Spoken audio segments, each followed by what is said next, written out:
All Okay. right.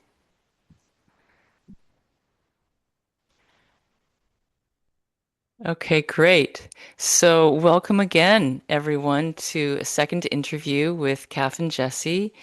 Caffyn is the author of Love and Death in a Queer Universe. And my name is Tricia Keith, and I'm an end of embodiment doula. I studied with Caffyn through her intimacy educator training program, of which she is the creator, and she's also the co-founder, a co-founder of the Institute of Somatic Sex Education. And today we are looking some more through her book, Love and Death in a Queer Universe. And if you have this book, we invite you to page 172. And I'm asking Caffyn do you want to say a few words before you start reading, Caffyn? Well, just feeling grateful, Tricia, for the synergy between us, the mutual interests in love and death and intimacy and ecstasy, and how that relates to the journey of dying uh, or end of embodiment, as you put it. Mhm. And yes, I have really enjoyed our connection and conversation, and thank you so much for this opportunity to speak again. Mhm. Yeah, thank you. And I receive such pleasure from reading your writing. It not only it excites me, but it raises my vibration and it takes me into a different energy set than what I commonly live in. So it's real fuel for my wellness. Yeah. And I'd love for us to start with the first paragraph there, about a quarter of the way through on one page on page 172. Yes, I can read here. Okay.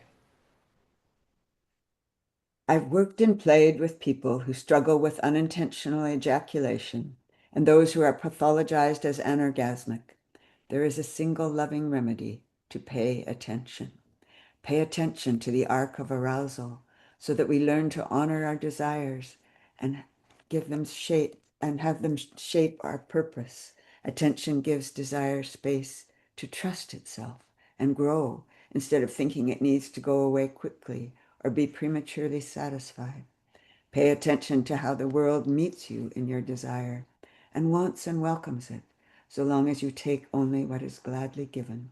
Feel the engagement and savor the engorgement as you fuel your lust for more. Become willing to advocate for your specific lust. Learn to give lust voice and be convincing, and become deeply worthy of your wanting. Pay attention to the limit of arousal that the unique biophysical system of your body and any body engaged with your body can tolerate. See if you can relax there and spend time at the summit. See if there's a stretch into even more. Then feel and follow the climax. Whatever it is, however it happens, there will be a moment when the time for even more and even better ends. No more learning, no more leaning into the lusting, no more time. Whenever it comes, pay attention. Feel the orgasm and don't miss it. Don't get lost in wishing it was bigger or better, or that you had more skill, more ecstasy, or more time. Take the slide down with delight and savor whatever bliss you've managed to conjure. Come home, then take time to be home. After a while, explore another arc of arousal if there is time.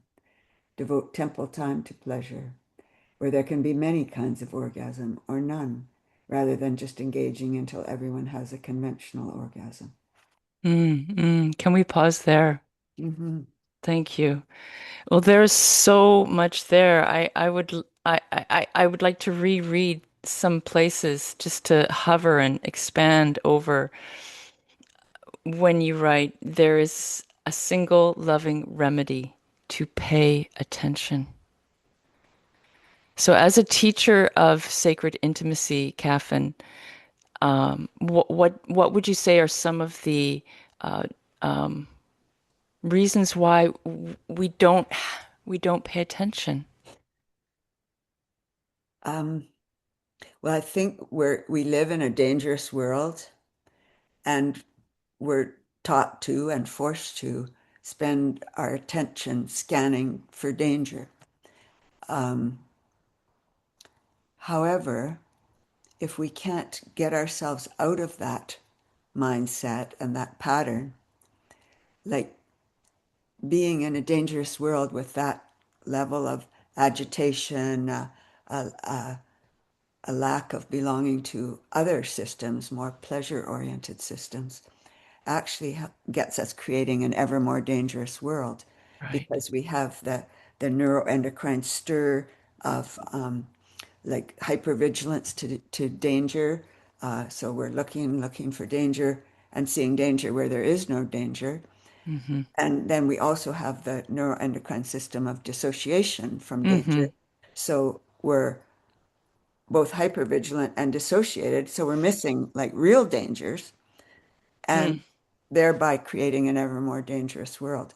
So that's just Mm-hmm. the way it is if we don't belong also to those neuroendocrine systems that aren't about danger management, but they're about like expanding peace, expanding pleasure, courageous engagement Mm-hmm. with our Mm-hmm. with what we really long for.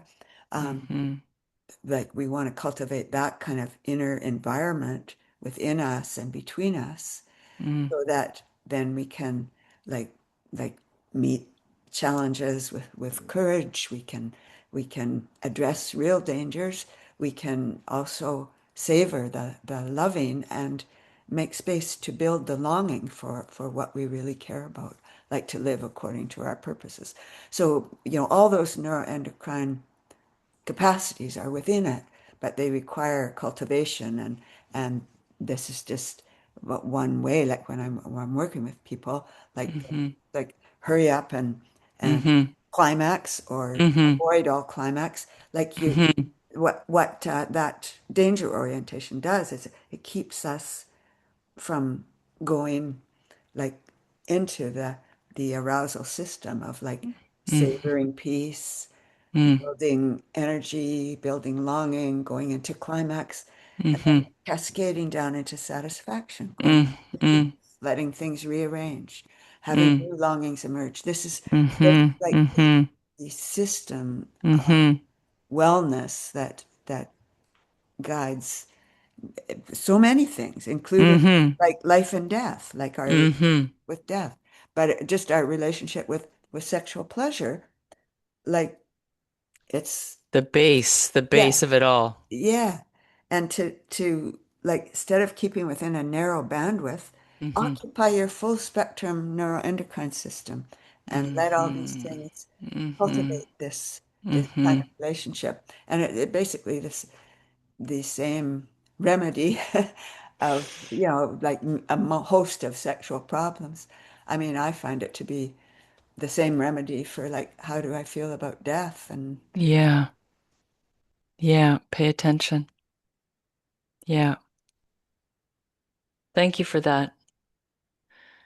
Pay attention to the arc of arousal so that we learn to honor our desires. Really, to honor our desires. This is the antithesis of a shame-based culture. Um, to know what our desires are, for one, and then to honor them and have them shape our purpose. So desire ha is connected to our purpose. So it's a totally different paradigm to begin meeting yourself and meeting the world and others. Yeah. And you're like you were just, all the layers of desire and purpose. Mhm. Attention gives desire space to trust itself. That's huge. It yeah, attention gives desire space to trust itself, that it's not a performance. It's a real um, pacing on an internal feedback system that's giving you information and sending out signals and coming back and forth and like in the training of the wheel of consent, you can change your mind anytime and Yeah, you but can trust your kinkiest longings because you have a model in which, like, say you want injustice, like, have it, mm-hmm, but mm-hmm, within a mm-hmm, consensual exchange, like mm-hmm. where everyone shows up for, like your This play. playful experience of like deep injustice, and you go home afterwards feeling like met and satisfied and like right relationship with the world. Yeah. Whole. Um, Pay attention to how the world meets you in your desire. So it's asking that's asking a lot. Like first of all, become cognizant of your desire. So you're not projecting what you're not aware of.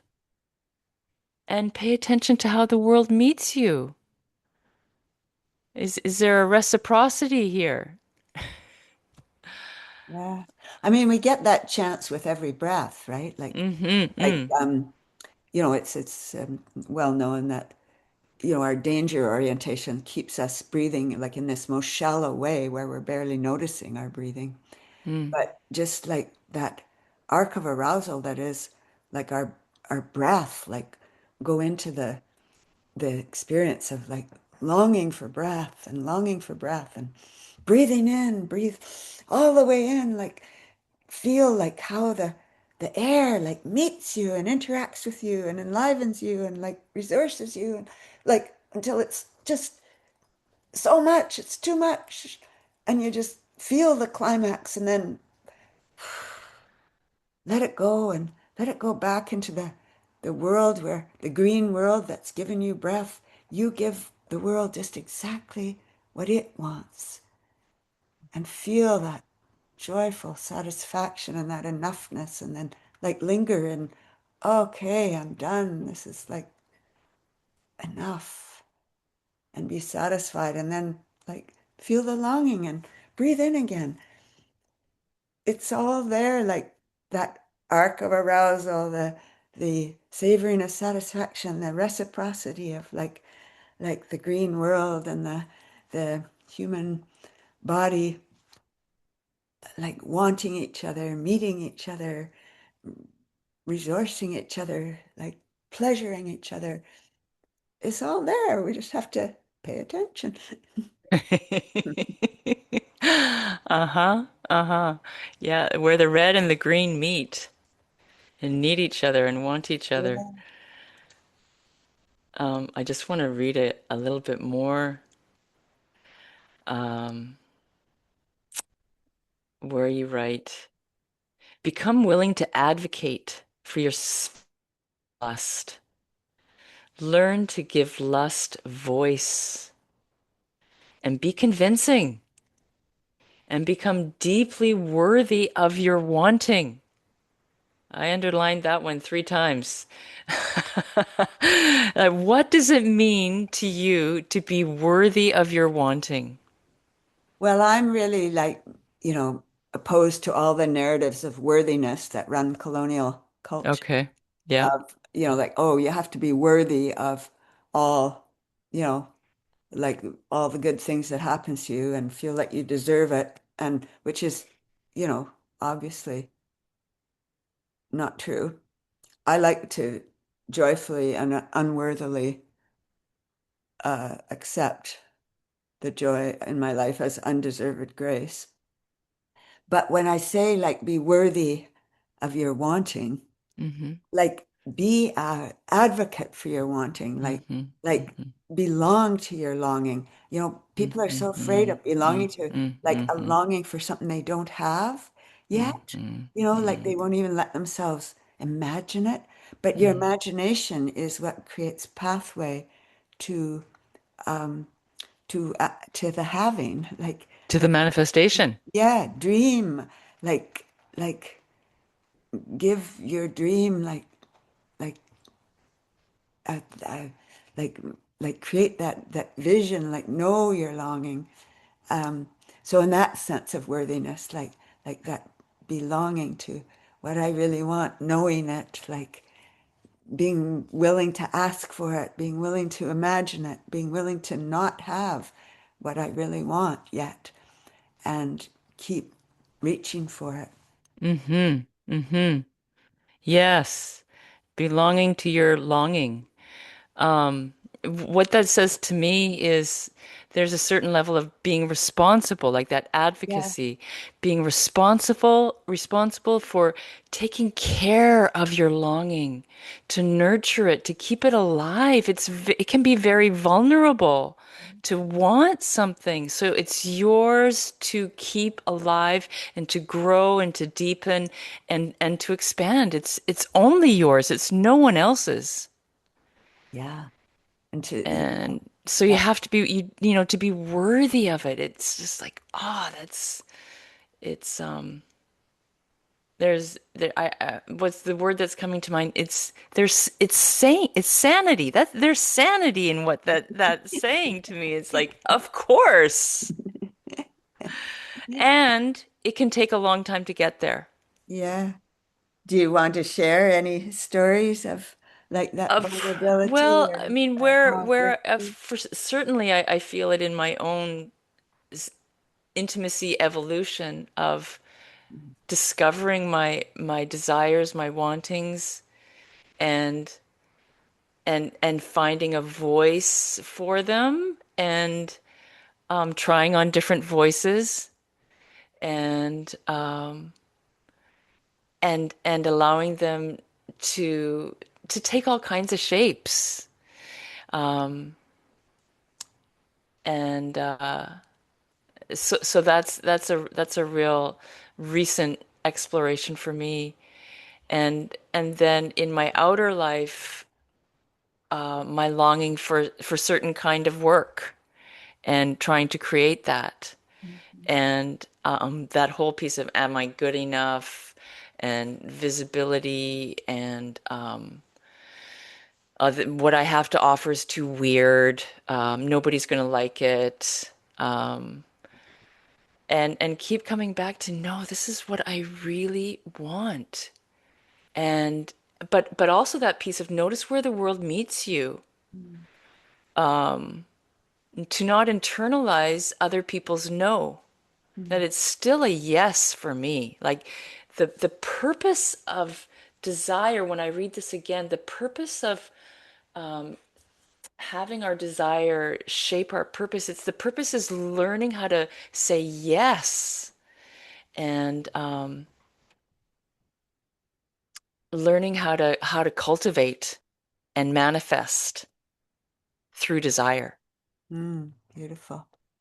Um, And I thought you identified a key piece to that, like the no is another way of meeting, like mm, like it's like information. It's not like we have this story about no, that no is, shaming, or we or hmm no means we don't belong, or hmm but like part of my mm, commitment is like creating and recreating like space and relational space where like we thank each other for the no, and right. and just like use it as like information Use it as to information. guide and to yeah, it's such a different feeling um if we can shift into that kind of relational space. That honoring the no. Yeah, without breaking connection, unless that's Yep. the request, and then fine, like go into that discernment. But Yeah, that. Yeah, that's a totally different vibe. Um, yes, and then the so further on you write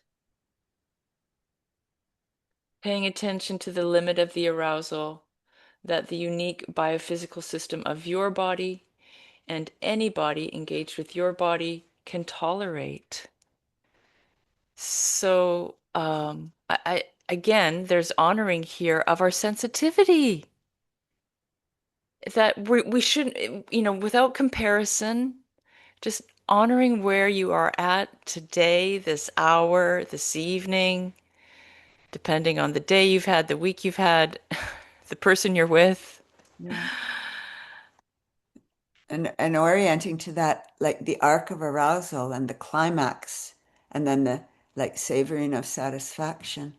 Uh, it's it's really a different orientation from, having to engage until you have like some idea that you have of a conventional orgasm, Mm-hmm.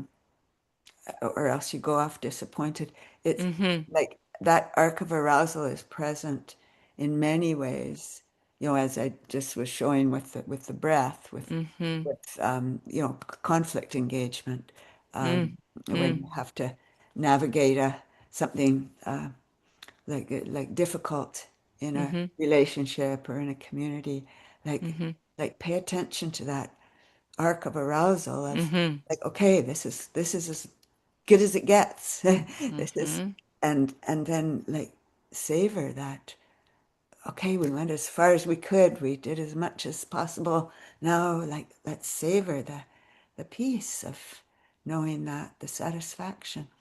And rather than constantly be at this kind of medium state where you're never noticing your climaxes and you're never savoring the peace and contentment, which is the, sort of danger management, anxiety ridden way of being in the world. Yeah. Yeah, for sure. That satisfiability, being able to be satisfied, that again, I return to that piece regularly, Caffyn. Um, and noticing, are you satisfied, Tricia? Are you feeling satisfied with that? Try some satisfaction on. It could do you some good. Yeah. Instead of, it's not enough and there's more and the next thing. Yeah. I think like if we trust the peace of satisfaction and let like the longing for more, it's like a trustworthy, like the physics of it is Uh-huh. that, by creating a peaceful place, that's what draws energy, right? So desire rises, Mm-hmm. Mm-hmm. longing but it Mm-hmm. rises like a artesian well instead of like this grasping for more that's so exhausting. It's so Um, exhausting. that it's just a different it belongs to the physics of like how things work. So Yeah. Yeah. Yeah. It's a different orientation to living. Um, okay. Was there something else I wanted to come back to here? Okay. Yes, there is. Take the slide down with delight and savor whatever bliss you've managed to conjure. Come home, then take time to be home. So you were just touching on that with feeling satisfied, but also in that, you know, post-orgasmic state that's a very expanded, for some transcendental state of awareness, to call that home. yeah, Hmm. That resources you. Hmm. And that you've placed that in the temple. Hmm. yeah, I mean, yeah, and like we don't have to have this grand transcendental, like the best orgasm ever, to just be home in the peace of whatever we've managed to conjure in the time, like creating that sacred space of, okay, we've carved out this hour or this afternoon or um, this day that, yeah, to feel that orientation to the savoring of enoughness. Frequently, it makes to me like a sacred temple space, whether Mm-hmm. it's in the between lovers, an agreement between lovers, or just at the end of the day, savoring our gratitudes, or at the end of life, savoring Mm-hmm. the enoughness of whatever we've been given. Uh, Mm-hmm. it's just, yeah, it just creates this orientation that's, yeah, instead of that being in that Yeah. state, just, Yeah. yeah, Or the why state yeah, with death, it can often be there. yeah. Mm-hmm. Yeah. Thank you. Okay. If you'd like to pick it up at the next paragraph, if unless there's something more you'd like to say to what we've just gone over. Um, the molecules, that paragraph. Mm-hmm. Mm-hmm. Okay. The molecules inside my eyes are rearranging, clumping, and starting to cloud a small area of the lenses. These are cataracts, and over time, they may grow larger and make it increasingly harder to see out. This is one of many ways my body is guiding me to feel an approaching end. It's offering me a summit to consciously savor. There is a definite time container on my life, with edges palpable. There's a biophysical frailty I am living into that forces me to pay attention. My body is guiding me. Be home.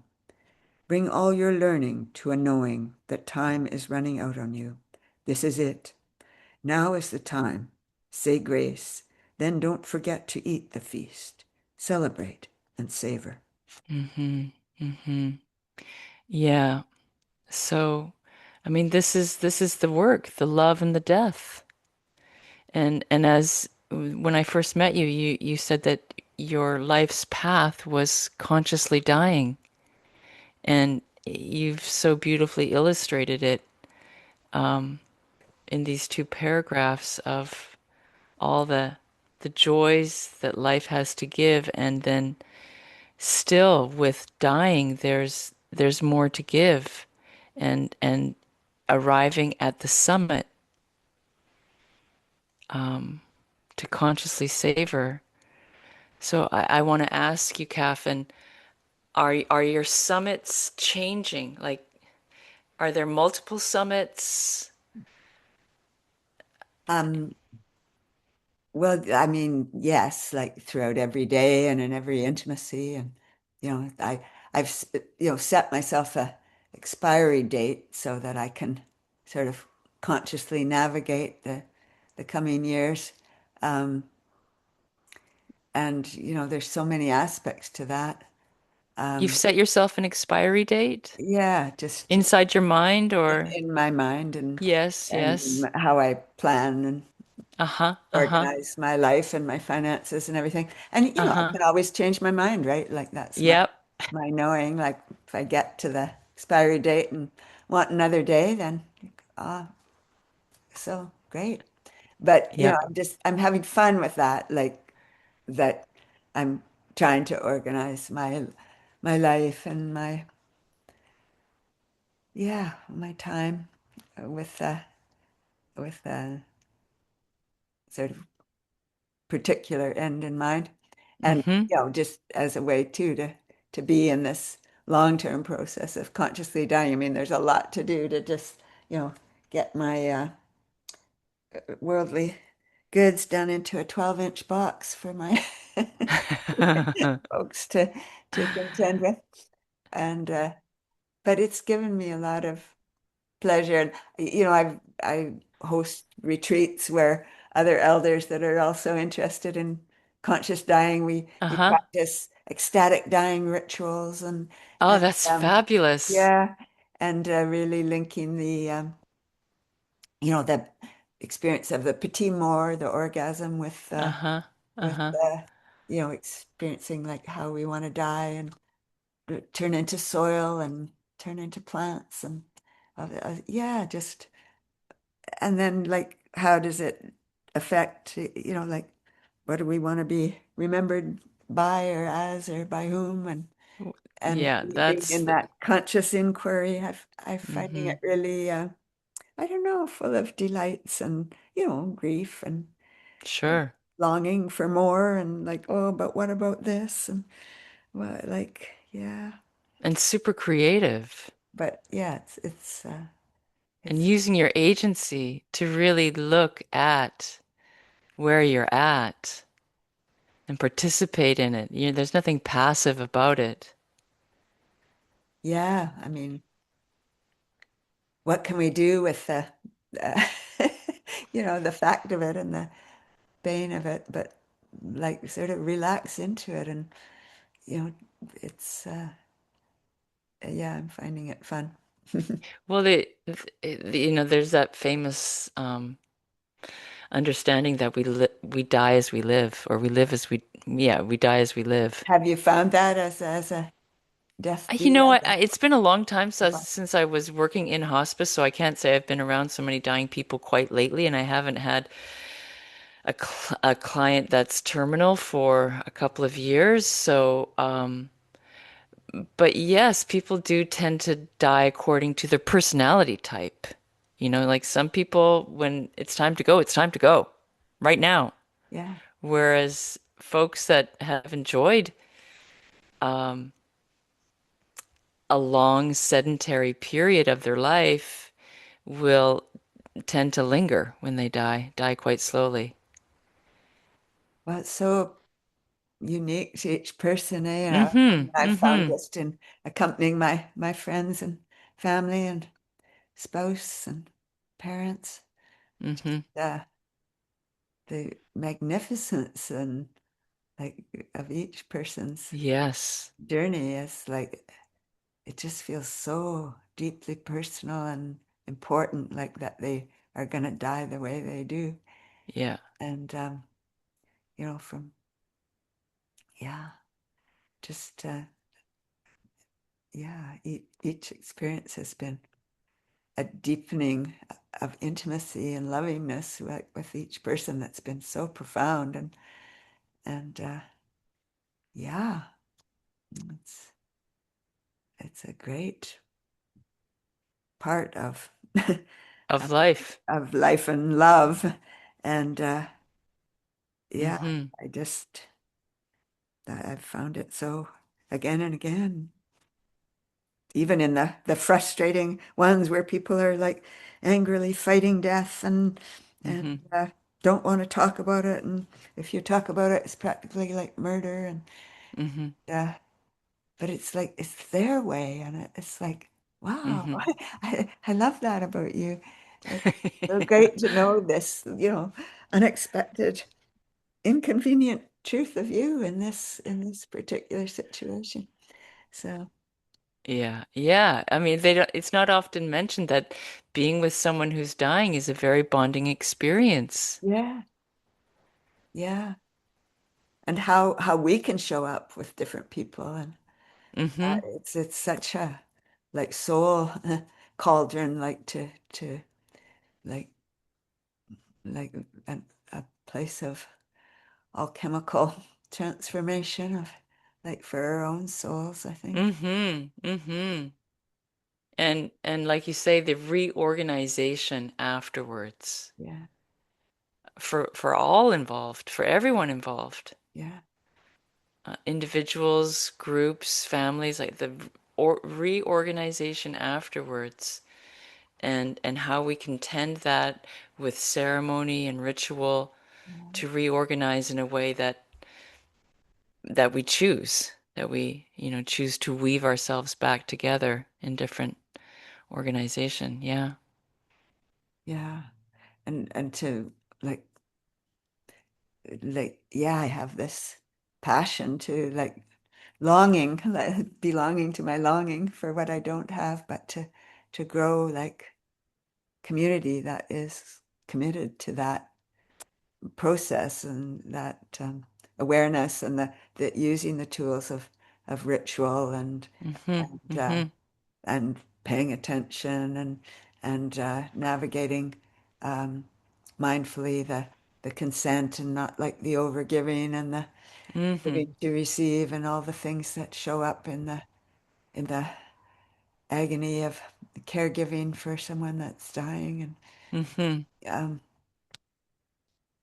yeah, there's just I feel like the tools of intimacy and community and in that I've learned through my work in sacred intimacy just like are really super applicable Yes. here in like teaching me what I long for, but also giving me the tools to practice it. So like one thing I'm doing is like trying to create a team of like young queer folk that are will support me and my Mm-hmm. um, infirmities and Mm-hmm. growing infirmities, um, but using the tools of, the thank you for your no and the wheel Mm-hmm. of consent Mm-hmm. Mm-hmm. and like trusting that we also can be like that we know what it is to be paid for love and intimacy and that that can be part of like important part of this, not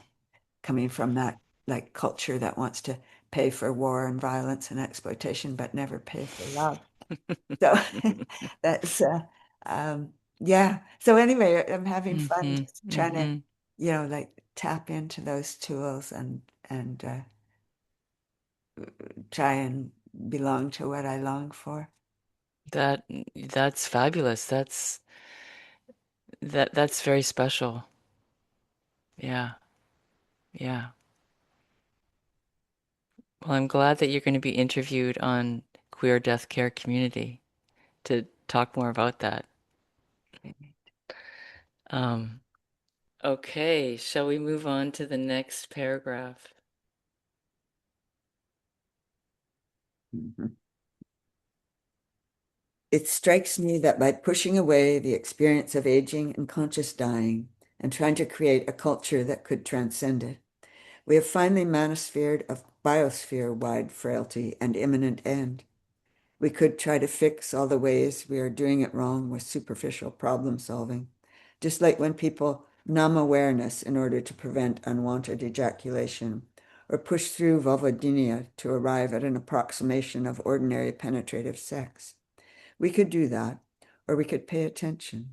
We could listen to our bodies and relationships and find our way to whatever experiences of sex and orgasm we actually want and grow capable of wanting as we learn to listen. We could let each experience of homecoming resource another long tail of arousal if there is time. Hmm. Thank you. Yeah, I what do I want to say here? Um, the potential for growing capable to and grow capable of wanting. And what I we could listen to our bodies and relationships and find our way to whatever experiences of sex and orgasm we actually want and grow capable of wanting as we learn to listen. So what I want to underline there is the growth. That the growth is always a potential, and that even as we become infirm, there's new ways that we are growing, and and to keep holding that space for our voice. Yeah. And also the irony of what you're speaking to, that as we push away experiences of being vulnerable, we have manifested this biosphere of violence and um, of endings that are horrific. Um, and Let alone the imminent end of the entire biosphere. I mean, like really the you know we're living in a time of mass extinction, like global violence and like totally, possible climate collapse. It's like by pushing away mhm, death and this orientation like to enoughness in our everyday life and relationships, we're like, okay, we're gonna do it globally. It's like the unconscious, you know, shadow that feels like fate. mhm, mhm. That's really asking us to look at the vulnerabilities of each and every one of us, and not humiliate those vulnerabilities. And also that longing for death, Mm, like what is it to long to die? Um, it, I really feel that's a part of all of us. I mean, when you think about like what death actually is, I mean, what is that longing for peace, for enoughness, for like finally belonging, like for stopping to be a separated individual, but hmm to become soil, hmm yeah, it's hmm To be home. to be home at last, hmm and hmm like when that longing goes unconscious and we don't orient to it and savor it and find it and feel it in hmm many ways hmm throughout the day hmm and in our lives and in our And not see it community. as a punishment. Yeah, like Hmm it goes, becomes this global, like impossible propulsion to catastrophe and like death, like as if we don't want it.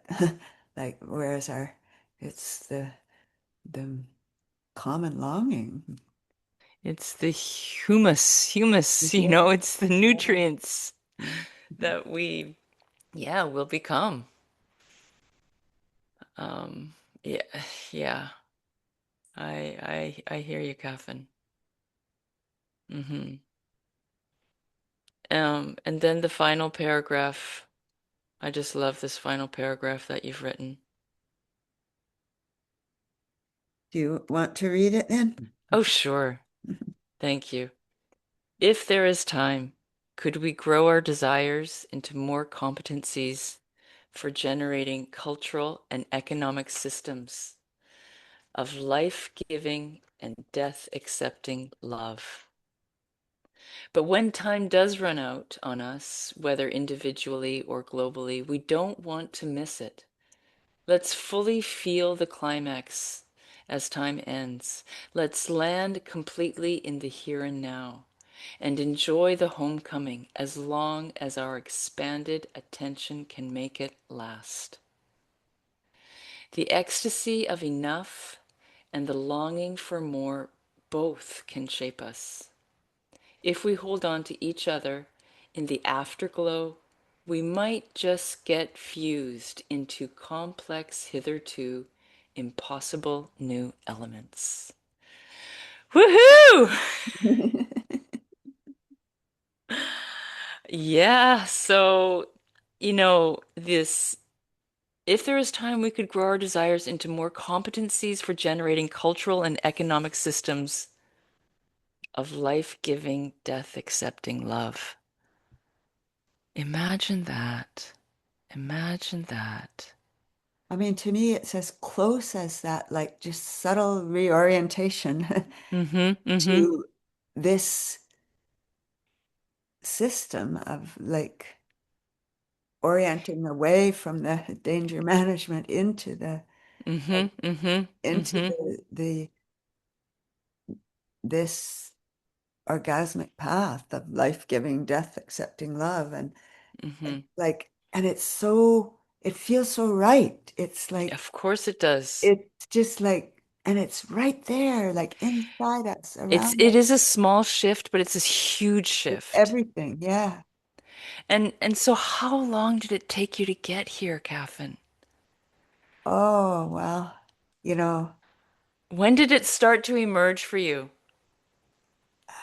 it was really in like really came home to me in the wake of a very like after my partner died, then I got involved with someone where I really hoped that this was going to be like a love, enduring love relationship, and it didn't. It turned bad pretty fast, and but it wound up like I just after it was over, and I really came to the place of not wanting to live anymore. Mm, And I was just kind of, like wondering if I was gonna keep living and maybe I'll just tidy up my affairs. And spent quite a while in that place um, of just like not wanting to live and like being satisfied, I guess, with mm, that mm, that's enough. And and then just in that place of like super flatlining, I I felt this like incoming of like the non-human intelligence mm, and this sense of like, oh, like I'm built of all these wise beings, like the molecules of me, like the mm, trees around me, the and it's kind of let their intelligence speak to me and sort of mm, guide me into this um, new understanding of belonging that mm, I've written about in this book. But mm, yeah, it was just like through my own agonies and mm, failures mm, of love and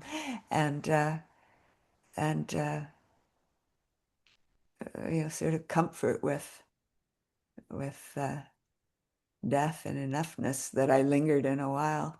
That this mm, kind of new longing for and understanding of like a deeper belonging mm, mm, came mm, through for me. And mm, I mean, I have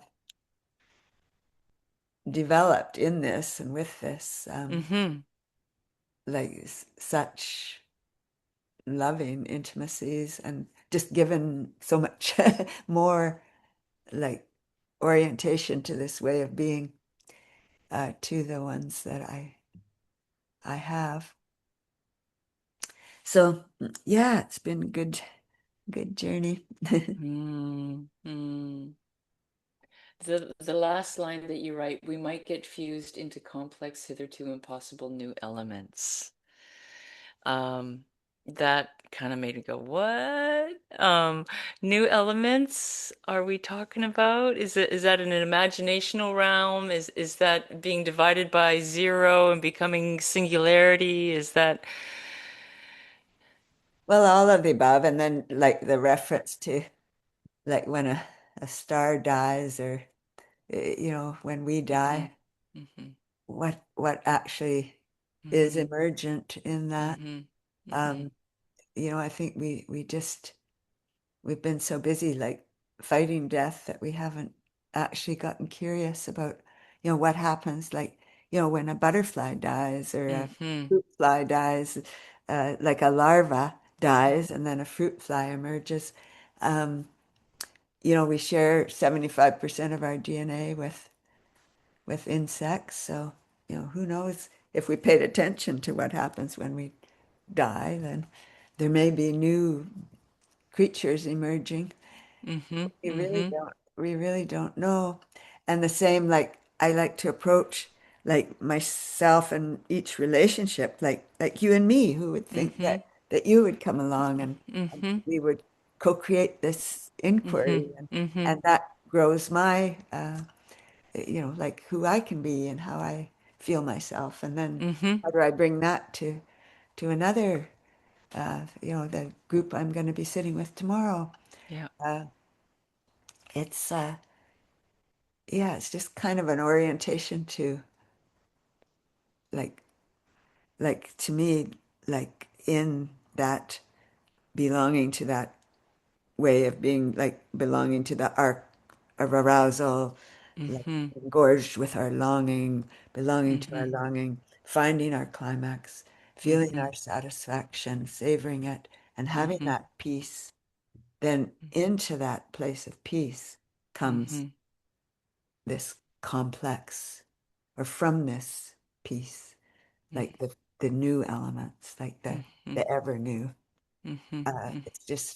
It's just how physics works. It's how Mm-hmm. biology works. It's Mm-hmm. um, how attention works, and so yeah, Mm-hmm. Mm-hmm. Yeah. And the creative flow yeah, and it's sustainable. We don't get burnt out yeah. and we maintain our integrity. And once you And have it, like you were saying the other last time we talked, I think, mm, nothing can take it from us. no Like, one can take it away. yeah, because it's Mm-hmm. just it's like an understanding of how it works. That like Mm-hmm. okay, like even if you kill me, like nothing can keep me from understanding this as like That's right. this satisfaction, the climax, the enough, yeah, Mm-hmm. Honoring the no. yeah. Mm-hmm. Mm-hmm. Yes. Yeah. Mm-hmm. Well, that concludes that chapter. Um, is there anything you'd like to say as we close this conversation? Oh, just thank you so much, Tricia, for a wonderful morning of conversation and connection. And Mm-hmm. I love the Mm-hmm. way yeah, by paying attention to that chapter, we unearthed a whole bunch of stuff. And We did. We yeah, did. Yes. Yeah. Um, well, good. Then let's close here and we can talk offline about next threads that we can pull together. And I thank you, Caffyn, so much. Yeah, thank you for enriching my day and for your work enriching my life. Yeah. great. Um, okay, I'm gonna